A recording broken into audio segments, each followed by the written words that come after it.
American history and the trajectory of where we are as a nation. Some months ago, probably about 8, our president got on national television and said in the media, they're going to say I'm a nationalist. And I am, but I bring this up because no news organizations has ever talked about it. No one's had a serious conversation about what that means. It's not even been discussed. It took about 6 months for them to bring up him saying, hey, Rush, I want you to find those 50,000 emails on Hillary Clinton. And it's been maybe 8 months. And no one, Anderson Cooper, Rachel Maddow, Keith Olbermann, Bill Maher, I kind of like unplugged my TV and stopped watching. Because I kind of expected them to discuss this because, calling oneself a nationalist has national political, organizational implications. Like, what does that mean? We've seen in the news where groups of men calling themselves nationalists have freely marched in the streets of the United States of America. In the Oval Office, the president has above his head a photo of Andrew Jackson, who was a nationalist president, who, in my estimation, if you have that photo above your head, that means that's your idol. Andrew Jackson was a warmonger, very well-known white supremacist.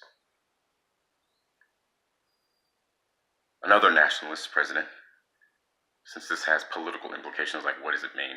Andrew Johnson, who succeeded Abraham Lincoln.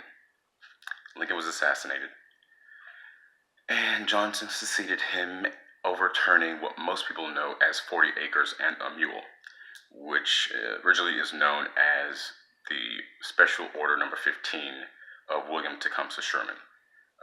There were 400,000 acres of land that were to be shared, divvied up, split, given to 18,000 African Americans. These were families, these were people who were given this land. It was agrarian land. There's rice on these lands, corn, cotton. And they were on this land for, I believe, 2 years. And it was taken away from them and given to their former slave owners, making them indentured servants on the land that they owned by law.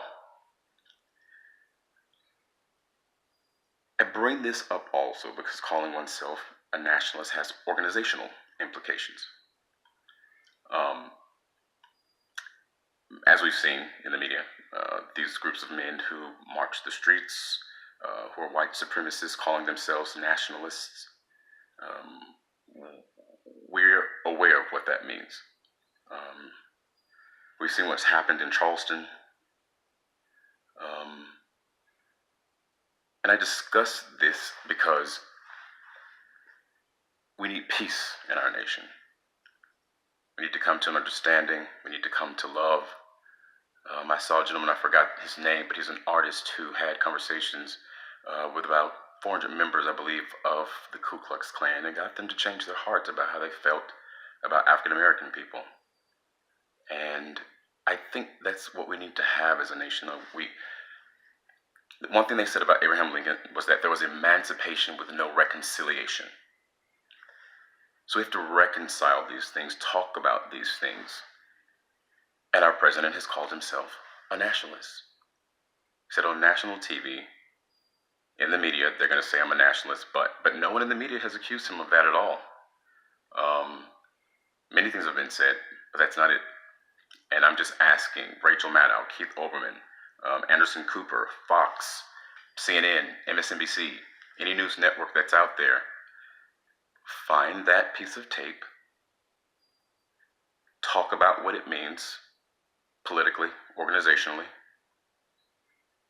why that could be detrimental to our country. Now, I discussed that because in 1906 in Atlanta, Georgia, there was a rice riot.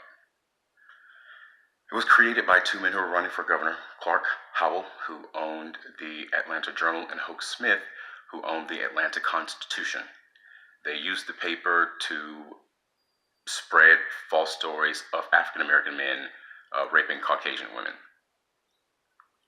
None of these incidents actually happened or transpired, but it caused the Ku Klux Klan to grow to a membership of 10,000 in 1906, and they went about the streets of Atlanta pulling African American women and their children from streetcars and beating them.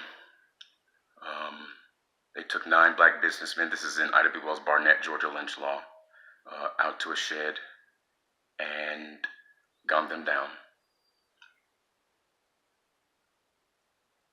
And I bring this up because of the creation of fake news. It was created, in my belief and estimation, by Clark Howell and Hope Smith by creating these false stories of African American men raping Caucasian women, which never happened. It gave them popularity, infamous popularity.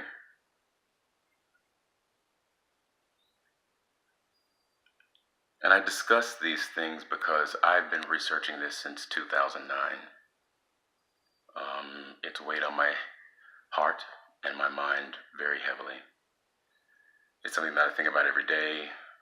I've thought about, creating a film that focuses on this history, a docudrama,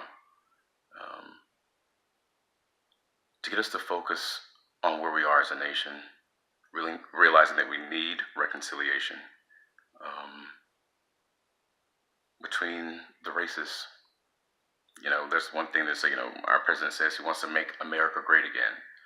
The reality is that there's North America, there's South America, there's Central America. We're all Americans. So how do we make a better planet? How do we become a better people?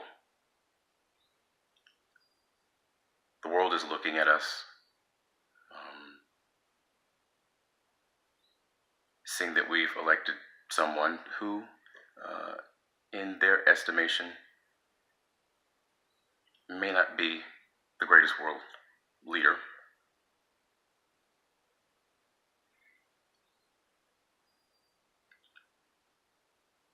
And it just pangs me because it's like I see like the fake news was created in 1906, like kind of cycling itself all over again.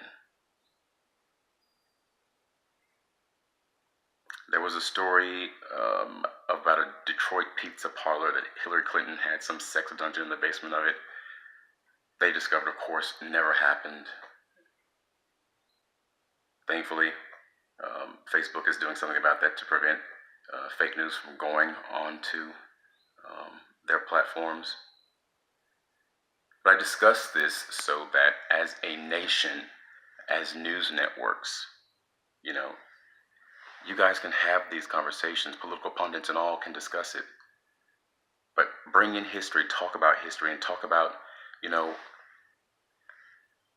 how it not being taught in schools, in history books. There was a race riot also in 1866 in New Orleans. African American men were a part of the legislature in 1866, just 3 years after the Emancipation Proclamation. 3 years. Ratifying the state constitution to give African American men the right to vote. A lot of people died for that. And that subsequently, of course, led to women voting, all minorities voting. So we talk about voting, but we don't talk about or the amendments, but we don't talk about how the amendments came to be. And I think it's important, I think it's imperative that a film chronicling those events of how America came to be America, about the men who fought, bled, died, sacrificed themselves, worked hard. We're in the legislature just 3 years after slavery. And I make sure I don't call, that's one thing that I feel like we shouldn't call African Americans slaves, because slavery was the system, it was not the people.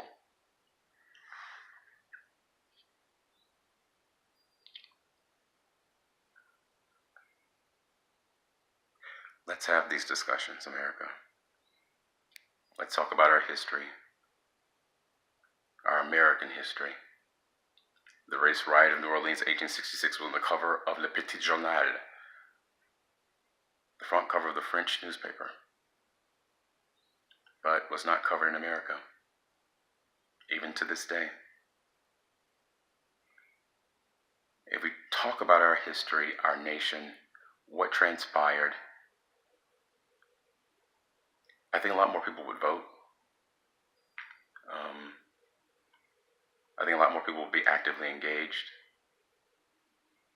But this is what is, as I said, on my heart, and I've lived with this since 2009. I've researched, the Houston race riot of 1917, the Atlanta race riot of 1866, of course, Atlanta race riot of 1906, the Tulsa race riot of 1921, Chicago 1919, New York 1919.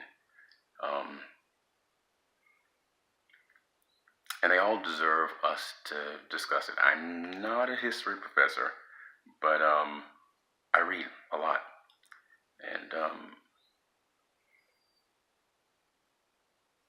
we have to talk about these things. We have to be honest about these things. God bless America. God bless the world, not only America. God bless heaven and earth.